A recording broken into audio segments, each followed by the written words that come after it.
1 second here. All right, my friends, we are recording. We're going to be going live here shortly. You enjoy this one. All right, here we go.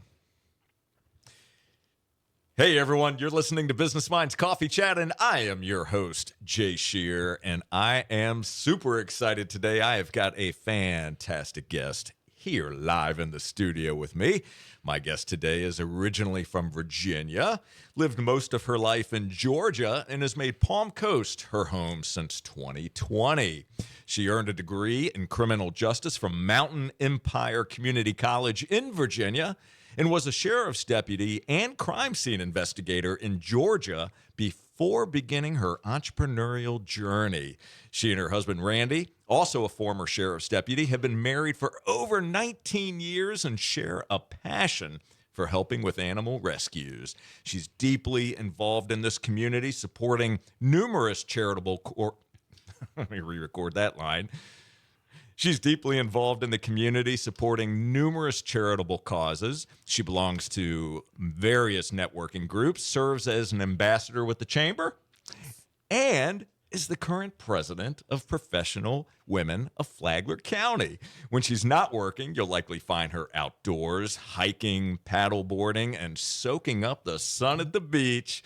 Please welcome the co-owner of Coffee News of Northeast Florida, Vanessa Cole. Vanessa, it is so great to see you. Thank you so much for being here today. Absolutely, Jay. Thank you for having me. I appreciate it. It is my pleasure. I am really excited about diving into this conversation today. I know it's going to be a good one, and I really look forward to learning more about you and about your personal story. I mean, what I had mentioned during the intro clearly just scratches the surface, but man, there's a lot of things to talk about here. So let's dive right in. I thought as a good starting point, there are pivotal moments in life that can really change the course of our lives. What is one of those moments that you've experienced, and how did it impact you? So I think whenever I was young and I had several friends who were sheriff's deputies, and just seeing how they give back to the community. Mm-hmm. And then also when I was young, there was a deputy that actually was murdered in the line of duty. So that had like a big, humongous impact in our whole entire community, because I grew up in a very small community in Virginia. Mm-hmm. And I just, he gave his ultimate sacrifice for, protecting the community. So that was one of those, I want to do that, or I want to do something to give back to the community. Did you personally know this deputy? Not personally. Mm-hmm. I knew him through school and Okay. knew who he was. Mm-hmm. But later found out that one of my good friends that was like his uncle. Didn't know that at the time, though. So Okay. So let's wind the clock back a little bit here. So tell us a bit about life growing up. So before becoming a sheriff's deputy, before college, before all of that, what was life like for you? And do you have siblings? Give us a sense of what you were like as a child. sure. This will be very shocking to you, Jay. So I grew up on a farm. We milked cows. Wow. We gathered eggs. Okay. We need those eggs now because they're super expensive. Yes. Then my father was a coal miner, Okay. so a coal miner's daughter. Mhm. So that's how I was raised. Okay. And the summer that I moved away from Big Stone Gap, Virginia, actually lived in Lee County, but it was a Big Stone was the name of it. They had 4 red lights in the entire county. Wow. Now they have about 12. They've really So- grown. That's it. So how many red lights are between here and I-95? Right. So I just knew that I didn't want to stay there, because there was, it was very low income unless you were a coal miner. Okay. So obviously I wanted to do something more. Also, due to my mom's involvement with the school, because she was a substitute teacher and she taught sports. She was our coach and stuff. So Okay. we got to know law enforcement, because a lot of the children's, parents were, deputies and stuff. Mm-hmm. And so I know I wanted to do that, but they barely got paid above minimum wage. And so I was like, I don't want to stay here and do this. So What did your parents think when you had the conversation that you're leaving? So my mother told everybody whenever I moved away, oh, she's a mama's girl. And I was. She'll be back in 6 months. That was almost 30 years ago now. Wow. So I moved initially to Chattanooga, Tennessee, which is just above the Georgia line. Hmm.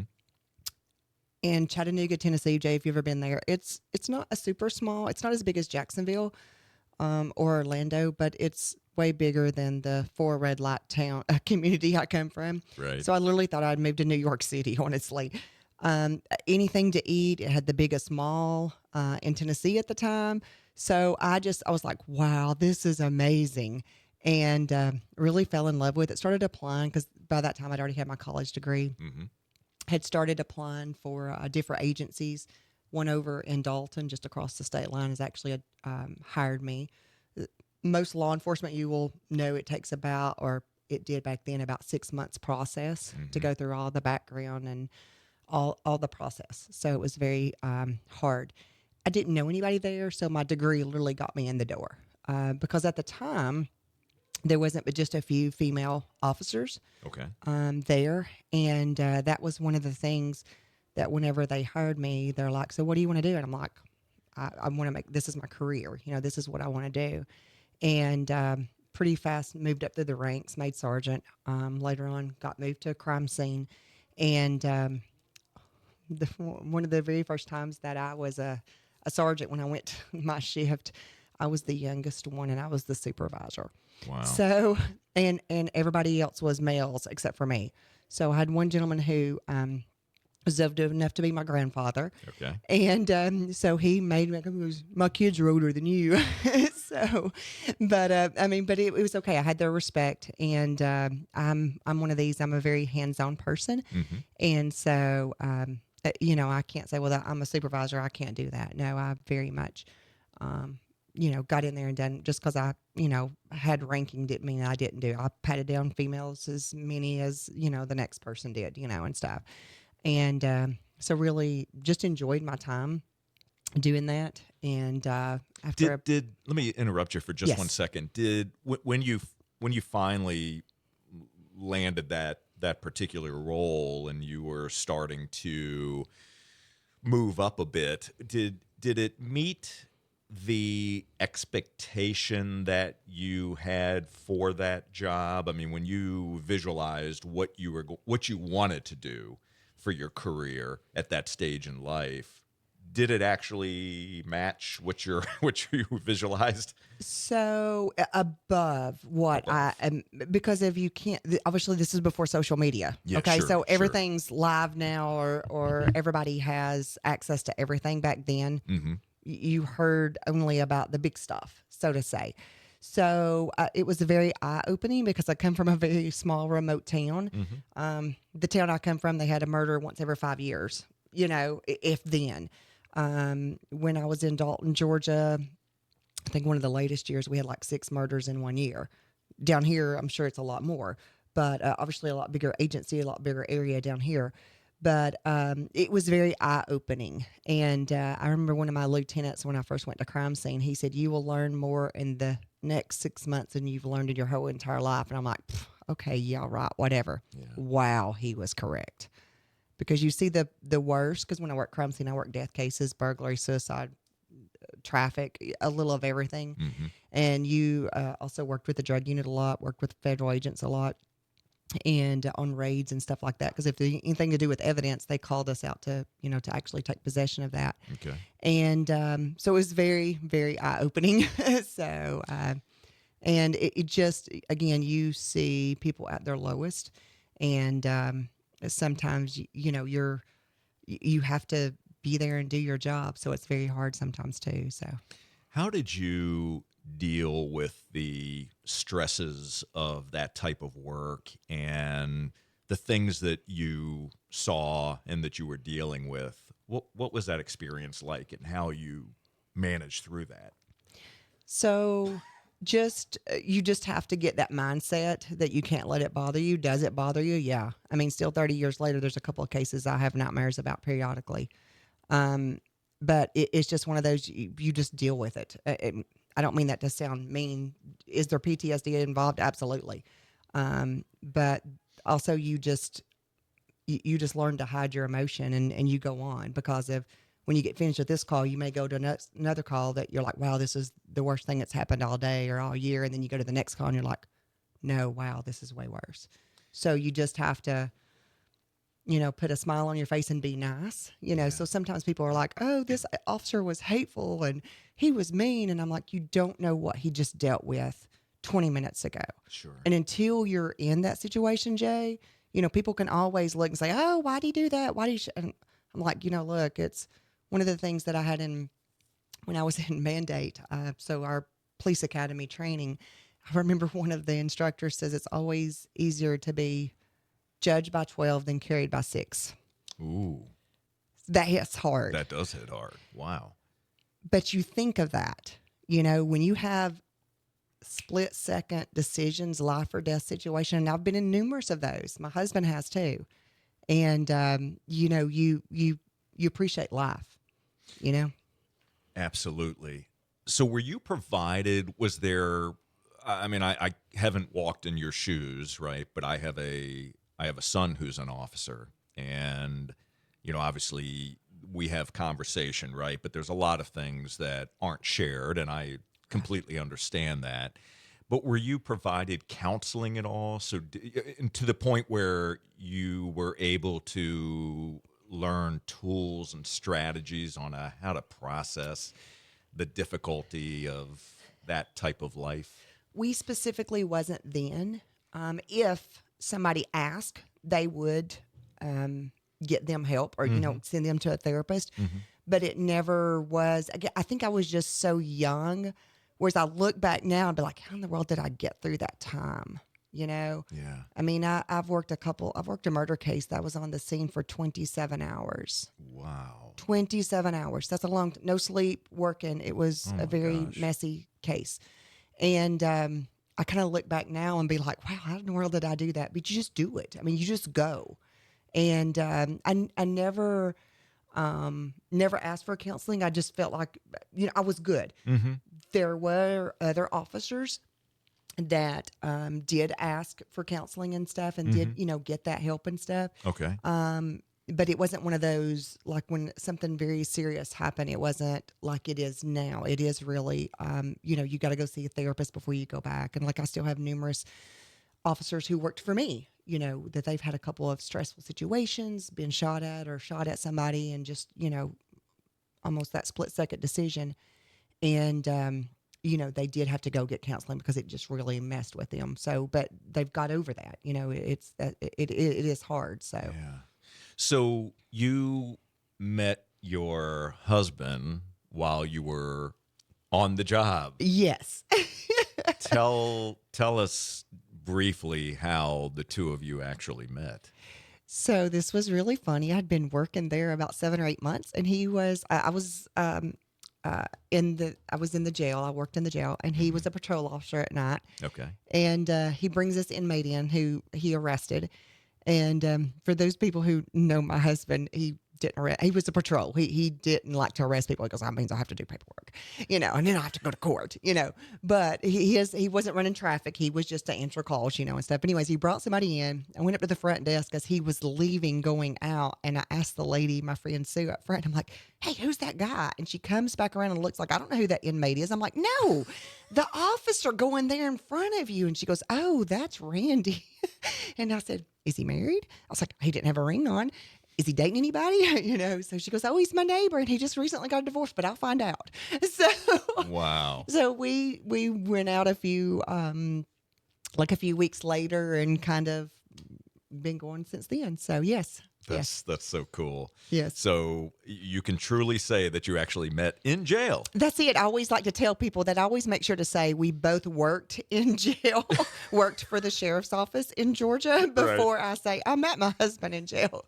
Because sometimes if I say that too early, people are like, what? And then we were Exactly. not inmates, we were employees. So, Ah, got it. I love that. Well, Vanessa, we are going to hit pause on our conversation here because we are going to take a brief break to thank our incredible sponsors. My friends, you are listening to Business Minds Coffee Chat. Don't you go anywhere. We will be right back. All right. Great job. You doing okay? yeah, Okay. good. All right. Cool. So far, so good. So, oh yeah. So far, so I good. keep realizing I'm shifting and I'm judging and I'm moving, and I'm like, he's probably saying, here, she's doing what we told her not to do. It's all good. I'm sure Mark's seen it all before. And Mark, sorry about that. I could feel that. I could feel that cough coming, and I was trying to push it down as much as possible. Oh my gosh. Okay.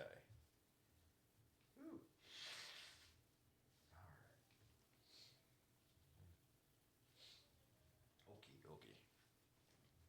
Oh. All right. Readers back on here. Okay. There was something I wanted to ask you about. Let me think real quick here before we go back live here. This is the cool thing about the YouTube version of this because people are watching. They get to see what happens behind the scenes, what happens when we're on commercial breaks, and that sort of fun stuff. Okay. Oh, yeah. Okay. All right. I know what it was. All right. Okay. Very good. You all set? I am. Okay. Cool. All right, Mark. We good on your end? Okay. All right, we're back. And again, you're listening to Business Minds Coffee Chat, and I am in the studio today with my very special guest, Vanessa Cole. What a great conversation we're having so far. We've covered some interesting ground up to this point. We're going to keep that conversation going. So before we took the break, Vanessa, you made a comment that stuck with me for a moment, and I wanted to explore this just a little bit with you. And it was around when you were as a sheriff's deputy and working in crime scene investigation, I was asking you about, how do you process feelings, emotions, those sorts of things, and dealing with such a difficult career. And you made a comment, and I'm going to paraphrase, but that, you just dealt with it, right? You just kind of pushed your feelings down and put a smile on your face and just went about your business, right? So tell me today, how do you deal with difficult feelings? So since you learned, and there's a lot of things we learn, right? You learned how to deal with your feelings, but the way that you dealt with them back then was you kind of pushed them down, right? Which I've been down that road before. Yes. I've done that for many, many years. How do you deal with that today? Well, one of the things about living in Florida is I live very close to the beach. I just live a few miles. So it is really a good de-stressor for me to go to the beach and walk just by myself, or sometimes I'll take my little doggy with me. For me too is to stay busy. Okay. So, my father has dementia right now. And so that's very stressful, dealing with him and his emotions and everything changing. And he's in Virginia, so he's 15 hours away. So it's not like I can just run next door to see him. So it is very stressful just, dealing with him on a week in, week out basis, because he doesn't understand why he has to be in a home, Sure.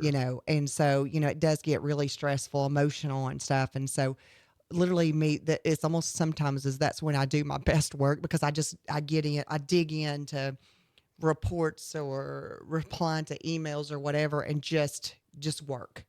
But then also walking on the beach really helps. So when you're walking on the beach, is it are you like zenning out a bit? Are you listening to music? Are you is your mind going a million miles a minute thinking about things? I mean, so that walking and that time at the beach to kind of declutter a bit, what is that time like for you? Just usually there's no music. I usually have my watch on, so I like, count steps and stuff. Okay. But usually just looking out at the ocean, looking I broke my foot on the beach a few years ago by stepping in a hole. So I do watch really closely where I'm putting my feet. Good. Okay. But other than that, no music, just, literally just looking out and just taking deep breaths and walk. Okay. So So your father has dementia. He's in Virginia. Is mom still living? mom is not. Okay, mom's no longer living. In terms of your father, are you the primary family member who's taking Yes. care of him? Yes. I'm Okay. his conservator and his guardian. Okay. Does he know who you are? He does as of today or yesterday. So Okay. today is a different situation, but so far he has. He has known who I am. He knows his brother and his sister and then my brothers, Mm-hmm. but he is starting to forget some nieces and nephews. And then whenever he'll say, now, don't such and such have a couple of kids, or do they or do they not? He's kind of confused. Yeah. So yes, it's a day by day process. And one day I talk to him and I'm the best daughter in the world. The next day I talk to him, I'm the worst daughter in the world because I have him in that location, against his will. He's got dementia. He doesn't understand it. So the doctors say, yeah, he can't live by himself. But, according to him, he's fine. There's nothing wrong with him. Sure. It's sure. very stressful. That is very, I do stay stressed out with, and it's hard because that's so, uncontrollable. There's not anything I can do about that. Right. If I mess up something with Coffee News and I mess up an ad, I can fix that. I can give them a free week. I can refund their money. I can fix it. Yeah. With my dad, there's no fixing it because he doesn't understand, so I do a lot better if it's something I can fix because I am Sure. a fixer. Sure. But at the same time, you can't, Right. and he just continues to not understand why he's there. I mean, he told me last night he's going to drive when he gets out. I'm like, okay, Daddy, yes, sure. And that's not a possibility. Absolutely. I remember my father passed in July of last year and also had dementia. And I remember when we took his car keys away, that was one of the most traumatic of all the things. That was one of the most traumatic experiences for him. Not only was he very upset, but he didn't understand, and he had always been a fantastic driver and had been driving. I mean, my dad was 91 years old when he passed, but he had been driving from probably the time he was 13 years old. And that to him represented freedom, and it represented something about life. And when that changed, it's like that the whole world changed. Right. What has been one of those most difficult moments for you with your own father? So I give his horse away a few months ago. Okay. When they finally towed him, it was like somebody died. How could I dare give his horse away again? I'm 15 hours away. I was paying somebody to, paying for the food, for my cousin to go up and feed it. My cousin's petrified of horses, but he wanted to help. So he goes, Vanessa, I'll do whatever you need me to do as long as you buy the food. The horse didn't have anybody. You know what I'm saying? Like nobody interact with. All my other aunts and uncles, they're older, so it's not nobody could go up there and go ride the horse or anything like that. Yeah. And so I had to make that decision. And as you know, I'm a big animal advocate, and like the horse, it hadn't had medical attention. I mean, not that anything that I'm aware of was wrong with it, but like he hadn't had medical attention for it. I heard, found out. And he was like, oh, there's nothing wrong with that horse. That horse is fine. And I'm like, no, as an animal advocate, I can't just stand and let this horse go down, knowing that, I'm a huge animal advocate. So I actually found a rescue to take it. Really? And so, I explained to the lady, it's like, here's the situation. So when they eventually told him at the facility, when they told him that I give his horse away, oh my gosh. How dare you give my horse away? That was my lifeline. That was this, that. I was like, what about your children? Y'all just don't understand. So it was very hard. 3 days later, how's my horse doing? Have you saw my horse lately? So, It's so, and he does occasionally, he'll bring it up. Hey, how's my horse doing? I'm like, oh, it's doing good. I've got Mm, pictures of it because the lady is really good. Because I explained to her, I was like, do you mind occasionally sending me pictures? She goes, I'm happy to do whatever. And like her daughter loves the horse. The horse had never been broke. okay. So they broke it. Again, it's a sanctuary. So they take in horses. Wow. And That's a blessing. yeah, very much because of, I was nervous because I was like, it's kind of wild. Was we going to be able to actually find somebody to take it, or was I going to have to eventually put it down when it got injured? That was something. I'm not a horse person, but I don't want to see a horse injured at all or hurt. Sure. Sure. I'm like that. Any animal, I don't, Yeah. So, but anyways, when they told him, ooh, it was bad. It was bad. He, just raised Cain, cussed me, screamed, and I was a horrible daughter and stuff like that. And I'm like, but Daddy, I done what was best for the horse. I said, you're not going to understand that. And well, if I wasn't being in here, there's nothing wrong with me, Right. So again, like you said with your father, he doesn't understand. It's like, there's nothing wrong with me. In his mind, there's nothing wrong with him. But the doctors have said, I can see his medical decline just talking to him and just being up there, going and visiting him every few months. It's a big decline. Yeah. I get it. I feel your pain on that. I truly Right. do. So, how do you define success today? What does success mean to you? So success today obviously looks a whole lot different than when I was in uniform. So success, I will back up just a second if you don't mind. So success means that all my deputies went home safe at the end of the night. Okay. Beautiful. Yes, we had a house to live in, but that wasn't the important thing to me. Is everybody went home safe. Nobody was hurt. Nobody was injured or killed. Today I'm not in uniform no more. I love my job. When I was a crime scene a detective, and then when I was a sergeant in the jail, I really loved what I did. Mhm. It was very stressful. I needed a change. So obviously we found Coffee News and opened up Coffee News in the North Georgia area. Had 5 editions up there. And I love, as you know, Jay, I'm a little shy. So I will talk to anybody and everybody. And I just love helping people. I really love making a difference. And I was at a meeting this morning at a restaurant here, and the waitress come up. She goes, "Oh, that's Coffee News. Our customers love Coffee News." She goes, "You see that couple over there? They read it every Friday afternoon. They come in here to make sure the new copy's here, and they come over and said, 'We just love it.'" Well, I was sitting there talking to a lady about advertising. So I didn't even have to like convince her that people read, because she's like, "Does people really read this?" Yep. I just moved to the area. Here's your and, testimonial right here. and after they left a while, I was like, "I've never saw them people before in my life." And she goes, "I could tell." And she was like, "Wow." So to me, that's successful. I make people smile. I help businesses grow. I love it, and it's a different stress. It's not a life and death stress situation. Yeah. But I love being out and being a part of the community, giving back. We give back to like nonprofits. We do like little promote their events, support groups and stuff like that. And so people are like, "Thank you so much because of, me and my sister do this event every, year, and we're doing this, we're putting money out of our pockets and you're helping us promote it." And I'm Yeah. like, but that's what it's about. It's about helping the community. You do. It's about and that's, I'm very passionate about that. Clearly.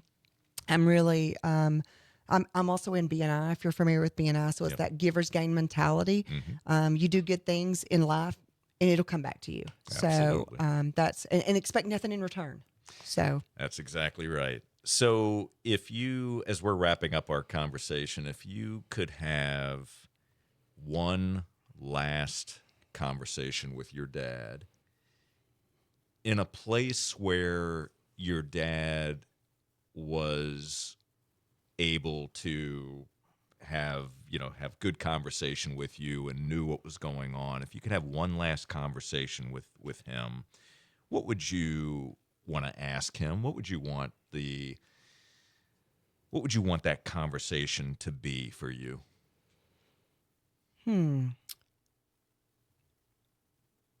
I would That's a hard question, Jay. um, I don't know.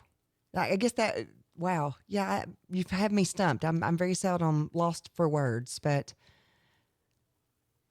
I would think something to do with the fact that, you know, why several things, but why he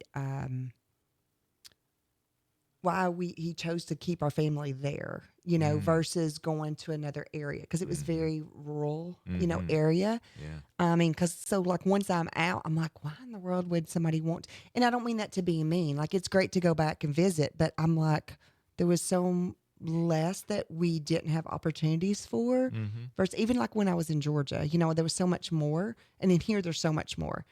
But that's where he's lived for 72 years.